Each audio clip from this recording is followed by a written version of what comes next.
Bom dia, boa tarde, boa noite.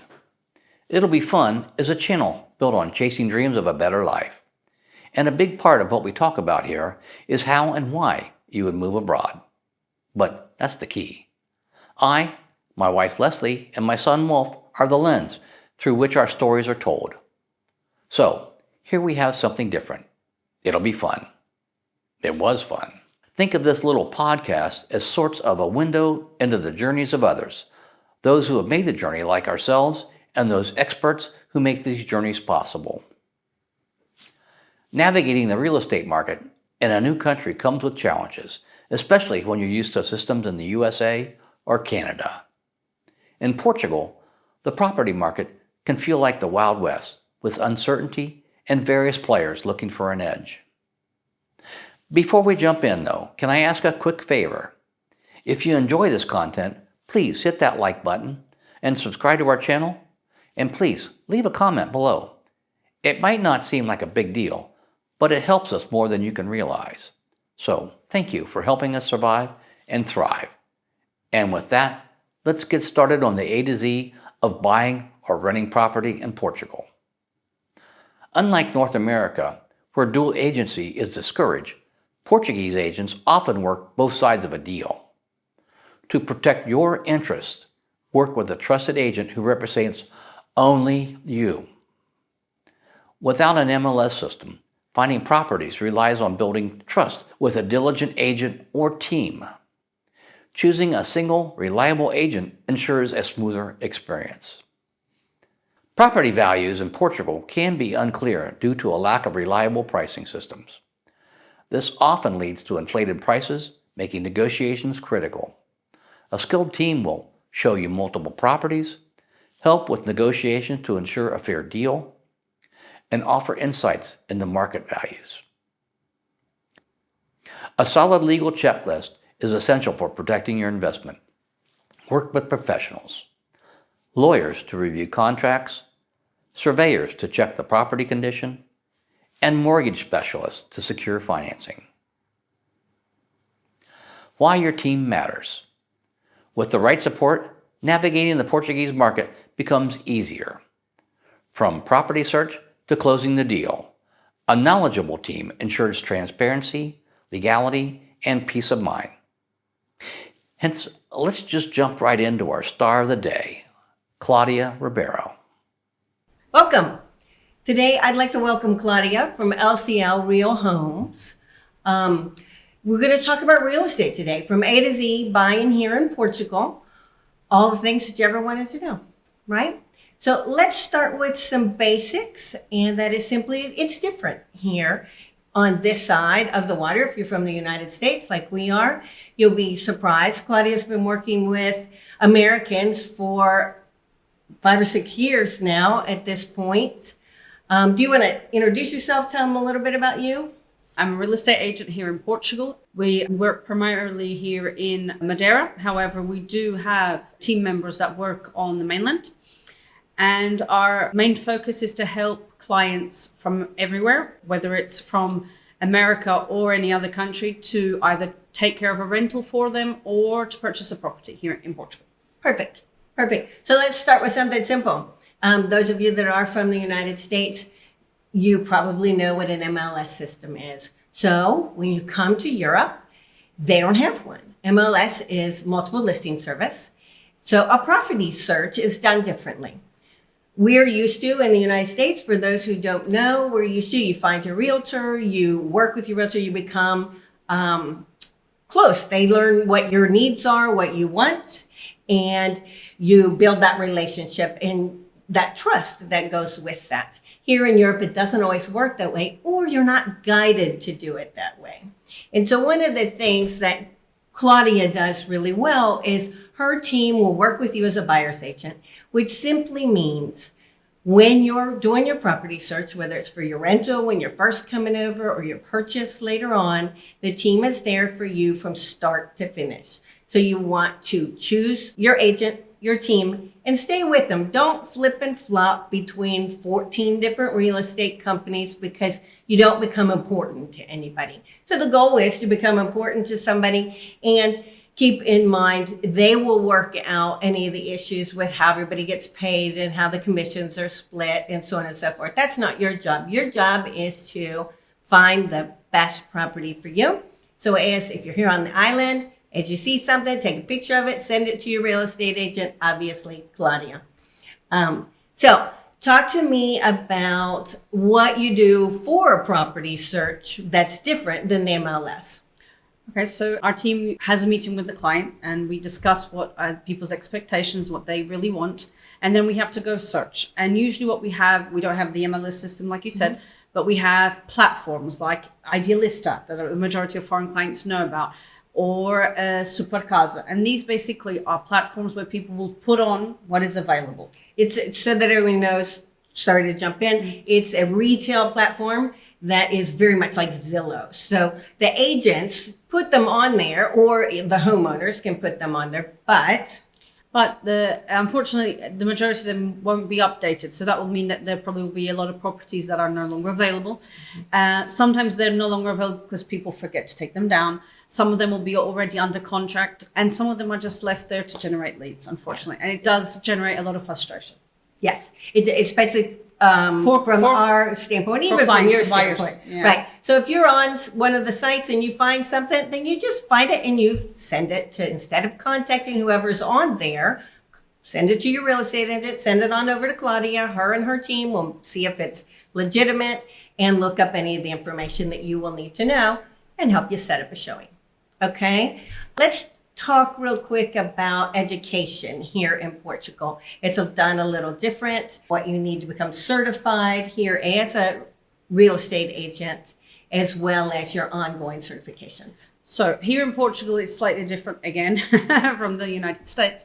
There is no necessary certification. However, our team has been doing a lot of courses throughout the years. And this year we all got our certification as certified consultant agents. Although it's not mandatory, it's something we felt that would make the difference for our clients. Yeah. And obviously we do all other courses, money laundering laws, we keep up to date, and we have our legal team that makes us top notch. So again, keeping in mind, we're used to, in the United States, a very formalized training program and training, every year that brings it up to snuff. Realistically here, for a small fee, anybody can go and get an agent's license and tell you they're an agent. So please work with a reputable group that's been doing it a long time. Obviously, here at It'll Be Fun, we recommend Claudia and her team. You'll be able to contact her straight down in the bottom of the description of the video. And they're in all the videos, obviously on our website at it'llbefunretirement.com. And come on over and join us on Patreon. You can find us there as well. So we've got you covered. Let's switch over and talk about pricing challenges. Pricing is interesting here because of how you do comps and how you go to market. Obviously, she would work with you on your first time purchase, her team as a buyer's agent. And we may want you to explain what that is, as well as if you were selling, you would sell as a selling agent. Right. So as for the pricing, at the moment, we are on a seller's market, okay? But what we do is we have programs that will do comparisons of all that was sold in the space of 12 months in the time gap. Okay. And that way we can be able to position, if we're a seller's agent, obviously we can position and tell the seller, look, this is what would be the just price for the market. This would be slightly higher than what's expected, but you can test the market, test waters to see. And we'll do the same if we are a buyer's agent. So obviously separately, because we don't do double, although a lot of agencies here do. But from our experience working with Americans, we will either be the buyer's agents or we'll be the seller's agent. And that is one of the things that that is another difference is it's very common for companies to be a dual agent. And if you don't know what that is, that simply means that if I were your dual agent, it means that I will be showing you a property and I may only show you properties that I have listed so that I can get the commission on both sides of the fence, which also means I am not keeping your best interests at heart. I'm not helping you negotiate properly. I'm not helping the seller to set their pricing properly. I really am the only person that is important to me would be me if I'm doing both sides of the fence. So it's very, very important that you have a buyer's agent when you're shopping and that you just work with your agent, because you really don't want to buy from the person who has it listed, because they would be the seller's agent and they're technically not going to be working for you in your best interest, right? Sure. Realistically. So comps, you'll run comps on both sides of the fence. One of the things that's different is because the comps are not as detailed here. They are detailed, so don't get me wrong. Many people will go ahead and overprice the properties just to see if they can get it. They don't really have to sell. We're very used to in the United States that if you put your house on the market, you have to sell. You're not putting it on the market to test the waters. They like to test the waters here. And so keep in mind, they're testing the water. If the price seems high, then work with your buyer's agent to make sure that it's valued properly for the area. Right? Exactly. And that way we can also position the bid. So from the buyer's perspective, if we're going to do a bid, we can do these comparisons. Obviously, we won't do it for the 10 properties, but once we narrow it down to 2 or 3, we can do the comps and that way do the bid accordingly. And it'll help you get your negotiation. One of the things that her team is really good is they're able to help you negotiate properly. They've taken a lot of courses with regards to that. And as we were talking earlier, there's not a ton of education with regards to negotiation skills in most of the agencies here. So that's something why we truly love working with Claudia and her company. So let's talk about legal compliance from the perspective of explaining a habitation license or licensing, because it's very different. You may find a property that doesn't have what we call a habitation license or a usage license.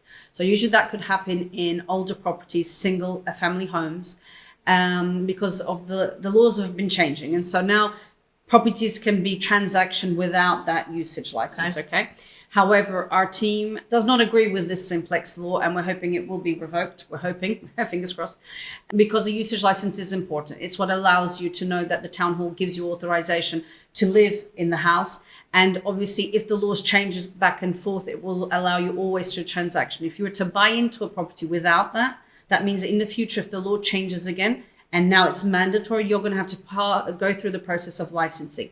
And that is a whole process. It's submitting specialty projects, water, electricity, gas, bringing things up to code, to 21st century. It involves a lot of things, and it's time consuming. It's very time consuming. It can take a couple years to get things approved. So if I bought a house that's built in 1951 or earlier, it's exempt. It doesn't have to have a license. A license. However, if I'm doing a full remodel and expanding that home, I would then need to upgrade it to the building standards of the year that I'm doing that upgrade. Is that not correct? Correct. And would have to have all of the appropriate approvals with the town hall and all of those things. If it is just remodeled up to this exact same standards that it has, it's not a problem. It would be fine.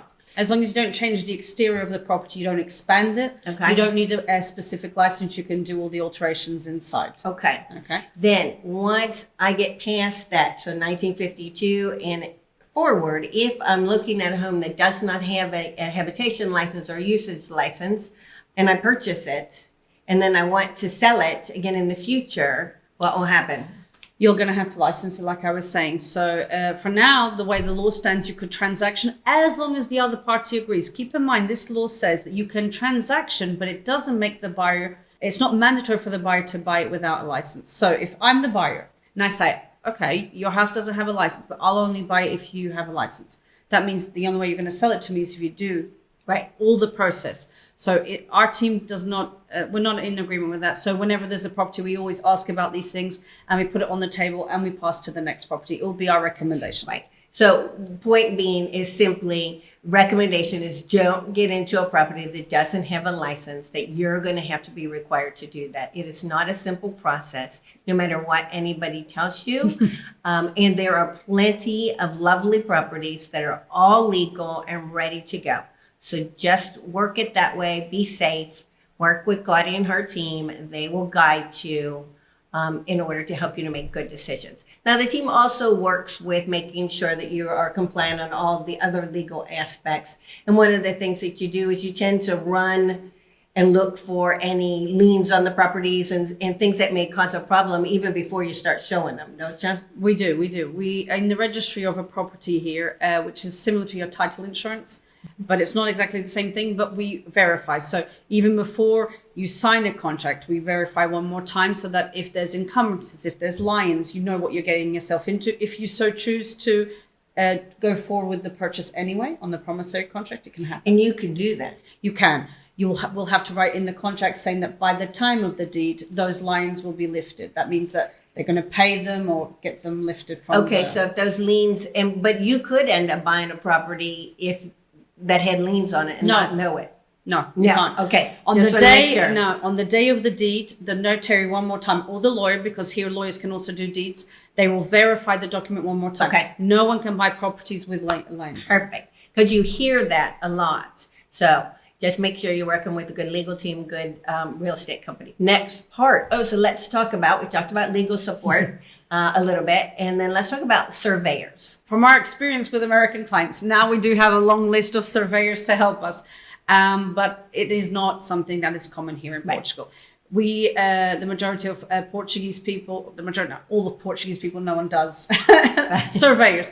The only thing they have is when they go through a mortgage, there's an evaluator that goes there to evaluate the property to see if they're purchasing higher than if they're purchasing at the correct price or if it's overpriced, and then they evaluate the property. But with our experience with American clients, we do surveys now so that people have more confidence when they're buying into it. But I would like to say two things about this. In America, these surveys allow you to negotiate the pricing on your bids. Here, no. It's not what's embedded in the contracts or the legal system. It's not part of the normal process. The only reason that they'll do them is you, as an American, want one done before you make a purchase. So you will do it before you even sign a contract, because no contract is going to allow you to get out of it if the survey says that the property is full of problems. So our experience is we tell our clients to go forward with the survey. We bring the engineer, he does the report, he says what the liabilities on the property are, and based on that, then we can know what we're getting into, if it's worth going into the promissory contract, or we might as well go to the next property and continue our search. Perfect. But all that's done prior.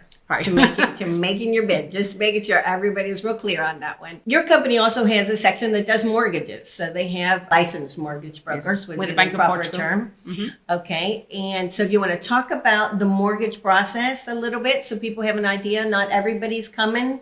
Will be paying cash and it could be partial. It could be a partial mortgage, so it could be partial cash and partial mortgage. We have a few clients along the years that have gone that way. Some actually are investors, and so they're buying second homes here in Portugal with a mortgage. It's perfectly normal. Which is very common. Down payments for foreign buyers is around 20%.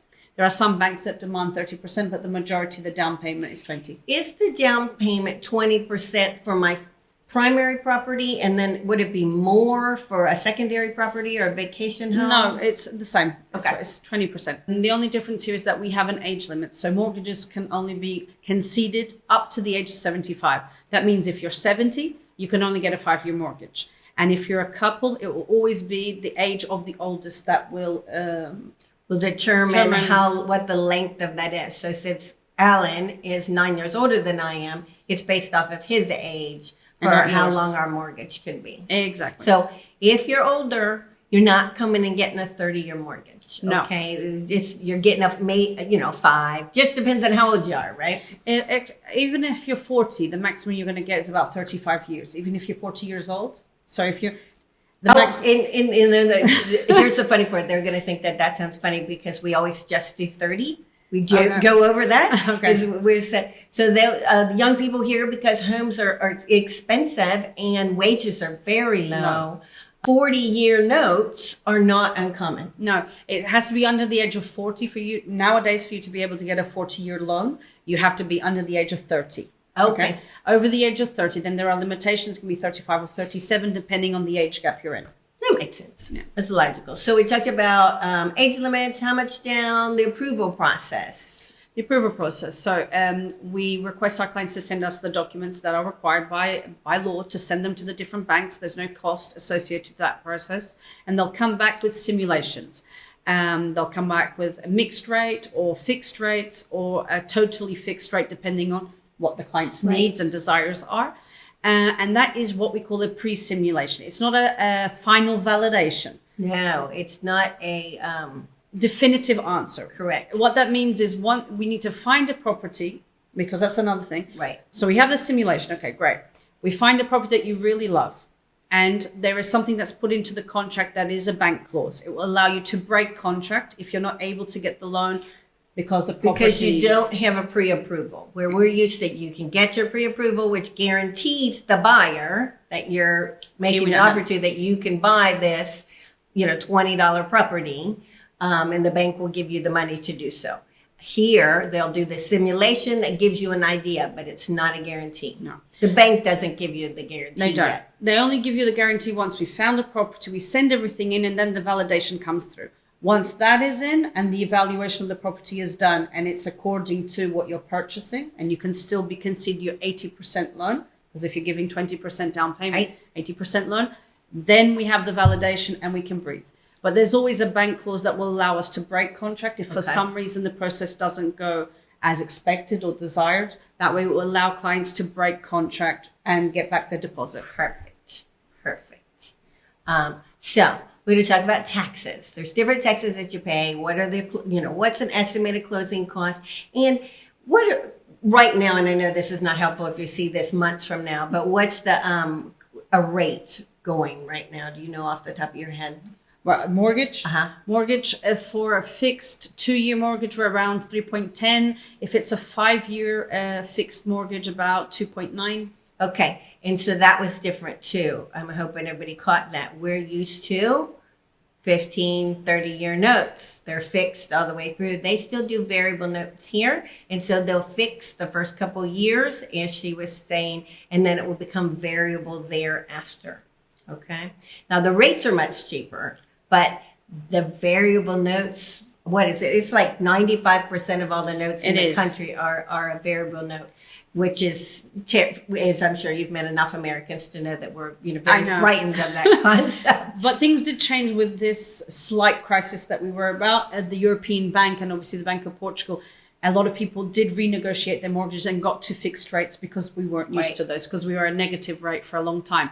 However, what is always possible is every 2 years or after you leave the fixed rate, you can always negotiate again your mortgage and get better conditions. And that's what what we notice here in Portugal, especially with the Portuguese, because the Americans have this well structured in their minds. Is that we can negotiate every 2 years and not stay with the same bank for the duration. So you could qualify for a refi to apply for a refi every 2 years is where she's going with that. So tell us about the actual taxes. Okay, so if you are a cash buyer, on the day of closing, you're going to have to pay the deed itself, so the title deed, and that will be the fee that will include the registry of the property, and it depends on where you do it. Okay, you can do it at notary office or the lawyer, and it can go anywhere between 500 euros if it's at the public notary to 1,600. Depends on also the price, because some notaries will fix prices differently depending on the purchase price. Okay. But then you have what we call the EMT, which is the transmission tax. And that also will vary depending on the price of the property, and the stamp tax. Obviously, this is for cash buyers, because if you go through a mortgage, you're going to have a few more things to pay. You're going to have to pay the stamp tax on the amount that you requested the mortgage on. So if it's 100,000, you're going to pay 0.6, so it's about 600 euros. Stamp tax on the mortgage rate. You're going to have to pay the evaluation of the process, the opening of the process. So there's a few more expenses associated. But all of that normally is rolled into the loan. It's always. Not into the loan. No. It will once obviously we didn't do a loan. Sorry. No, no, it's not. So what happens is when we do the simulation, we'll come out those costs, and those are extra costs. They're not. So I'm going to pay those separately. Yeah. Okay. So what we'll always do is we'll always tell our clients how much this is going to cost them at the end. So we're talking about all the closing costs. Let's say you do a purchase for a mortgage of 138,000. Okay. let's say you ask for 138,000. What you're going to pay with closing costs, and let's say the property cost you 155. I'm going to go on a loan. So 138 mortgage will mean that I'm going to pay roughly 5,500 everything together. So the mortgage rate, the stamp tax on the mortgage, opening of the price, all of that, 5,500. The EMT, the stamp tax. Obviously, the higher the property, if you're buying a property that's 1.1, we're talking about 85,000 in between EMT and stamp tax. So it will depend on how much you purchase. Right, depending on the property. But here's the fun part is those taxes that you're paying you're going to pay at one time. You'll pay, obviously it's closing costs. We're all used to that. But when you go to pay your property taxes, which is what those are, the stamp tax and the EMT. So when you purchase. It's for new purchase. You pay it the one time. And then you do have yearly property tax here in Portugal, but it's teeny, tiny. We were in Chicago and our home was just a normal home. Nothing big, nothing, just right smack in the middle. And we had $14,000 a year taxes. We no more $14,000 a year in taxes. We, have a nice little condo today, and it's under $100 a year for the rest of our lives. It varies. It's a lot cheaper. Property tax is a lot cheaper here than it is in the States. So point being is, yes, you do have to pay this lump at the beginning of the process, which is fine. We do it in the States. It's just that you also don't have to do it every year for the rest of your life, which is, really very nice. So this part is, what did we want to talk about? Oh, the company does long-term rentals, because when you're doing a visa, if you're going to immigrate to the country and then you're not just looking for a second home, the company does long-term rentals. You help people to manage them. Correct? Yes. They not only manage them, but they'll find them for you, whether they have it on their docket or not, because they will help you from start to finish. From an immigration perspective, that's their goal. They help you get your rental, and then obviously when you're ready to move from your rental to another rental or from your rental to your new home, they're there to help you every step of the way. Obviously, they help you with their rentals, not because they make millions of dollars, but simply because maybe you'll call them when it's time to make a purchase, right? It's all very logical. So let's talk about long-term rentals, how your team helps with regards to getting them set up and how they find one and whether they're easy to find. Well, it's a volatile market, so rentals come and go very quickly. What we always do with our clients is we start first with a Zoom meeting to get to know them, to understand what they want, what they desire in an apartment, their ideal checklist. Then we're going to have to compromise throughout the process a lot. But we understand, and what we usually recommend is people stay in Funchal area for the first year until they get on their feet, until they're established and get a better understanding. And during that first year, then they can settle down, and then the majority of them either will move to another rental, they may decide to stay in Funchal or not, or decide to purchase, and we'll help them that way. But once they come here, obviously they're going to need the contract to be registered at the finance department. So we always do that. There are properties we manage, and so we have owners that give us properties to manage, and obviously we always give preference to our clients. But we also we've done a lot of rentals with other companies. Oh, you just went out and found them. For me, and then I remember we shopped online and would send them to her, and she'd say that one's gone already, but or no, it's not, and we could see it. Exactly. And we just did it online, because if you've lived in a house for 100 years, a rental you need to rent right then. Because they come and go. They come and go very quickly. It's what's available today, and if you like it, you rent it. If you don't like it, then next week when you're looking again, you won't be able to get last week's, because last week's is gone. Right? It is. Especially if they're reasonably priced, they go out in a couple of days, a week. And you have to have one for a visa. So they will help you figure out, because you will be paying on your rental before you ever leave your home country, regardless of what that home country is. That's part of the visa process here in Portugal, that you have a permanent address. And you will have to turn that in when you go for your VFS appointment or your consulate appointment, whichever the case may be.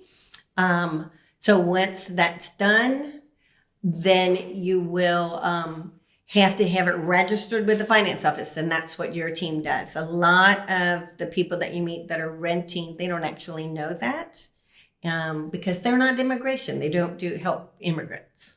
And so we make sure they're like you said, we make sure that they are registered, and we also help clients once they arrive set up utilities, water, gas, electricity. Not that it's a complicated process, just it makes it simpler. It's complicated if you don't speak Portuguese. And we can make it simpler because we know our way around. It's as simple as that. And we've helped clients go to get their atestado de residência at the parish town hall. Small details. The idea is to give you peace of mind. People, before they move, the majority of them, the months before are very difficult. Yeah. They're consuming, they're tired. And the idea is to help transition. And once we have you set up your EFS appointment, we work with that date to try to get the rental as close to it as possible. Right. But like Leslie was saying, 2 or 3 months, you'll probably be paying even before the appointment. And in general, people pay about 4 months of the rental without even enjoying it. Right, because once you do, so that if you don't know, you've got to get it. So you're probably going to be 60 days out on your rental, and then you'll go for your appointment. And then it can take 12 weeks before they approve you and give you your visa. And so you could have that apartment for, 4 or 5 months that you're paying on it, in the interim. But it's fine that you keep in mind that's just part of, that's just part of the cost of doing business. You're wanting to move to a new country. So, the goal here is to help you do this easily and comfortably, and for you to build trust in a team that they're going to help you every step of the way. They're not here to just sell you something. They're truly here to help you. They've worked with so many of us that the confidence and the trust is amazing. So the goal with Claudia and her team, and the goal for us here at It'll Be Fun, is to introduce you to vendors that we know that you can trust. I know you've probably heard this story before because we do tell it quite often, but it's simply, when we met Claudia, we're on the phone with her. We're in Chicago. They've got their phones and they're going through apartments and showing us the apartments. And, then we picked one right there. Okay, go outside. Show me what the plants look like, that kind of thing. And, we pick. And then a couple of days later, we're going through the contracts. And of course, she has very helpfully given us the contract in Portuguese and English in order to help us make sure that we understand what we're signing. However, we're very nervous. We're selling everything we own. We're going through this huge process where, it's just different. We're renting for the first time in 40 years. And so I hear this, Miss Leslie, you have got to trust somebody sometime. And it was like, you are so right. I mean, it was just calm down. And then we got here. They're standing there helping us, get all our water. They're making sure we have dinner. Can you get the animals from the plane? Everything's set up. Everybody's helping you. Our team will help you. Everybody's here to help you. So just keep that in mind. Okay. And let's flip to my favorite part. Let's talk about what sets your company apart. And I think we've talked about it all the way through, but if you... Personalized service. We try to put ourselves in our clients' shoes and understand that this is hard. It's hard. Mm-hmm. And it's hard to trust someone when you've just met them via video call. And obviously, throughout time, our customers talk very good things about us, and that helps build the confidence that people have with us. And we try to make it as smooth as possible. Like you were saying, all rental contracts and even promissory contracts are bilingual. Okay. Are bilingual, one, to help you understand, two, because you're going to need it for the VF's appointment. So, and we also work as translators for our clients, even on the purchase sale, because a promissory contract can be done in 2 languages, but the deed will always be in the Portuguese language, which means that you need an official translator because the majority won't understand Portuguese by the time they purchase. So we do that as part of our integrated service, and we do the translation. We sign the deed and we're there, and our name goes into it. So it's binding that we transmit it to our clients fully what's in there. So we assume that responsibility. We prepare scouting trips before you get here. We try to minimize wasting people's time, because you're here for a short while. Some of you come for just a week. Some of you come for 2. But the idea would be to help you make it as smooth as we can. If you need help with the bank account, we try to set you up. If you need the fiscal number because you haven't got it yet. Otherwise, we have protocols and partners that work online. So we try to make this as smooth and as clean and quick as we can. As possible. Yeah. So our team at It'll Be Fun, we have the It'll Be Fun Moving Abroad program, which is an A to Z program. It literally takes you through everything you need to do while you're back in your home country. It's down to, finding an auctioneer to auction off your goods. I mean, it's everything. Things that you need to bring, things that you need to think about not bringing, down to what to pack, how to find an immigration person. Obviously, we'll connect you with all of ours. All the way through to this side. And so the A to Z program is simply 100 small little videos, all in video form and written form, however it works for you, with checkoff lists, everything known to man. And then we also have a comprehensive ultimate program where we have one-on-ones that we work with you all the way through to help make sure we're hitting all the pieces and we're setting up your scouting trips.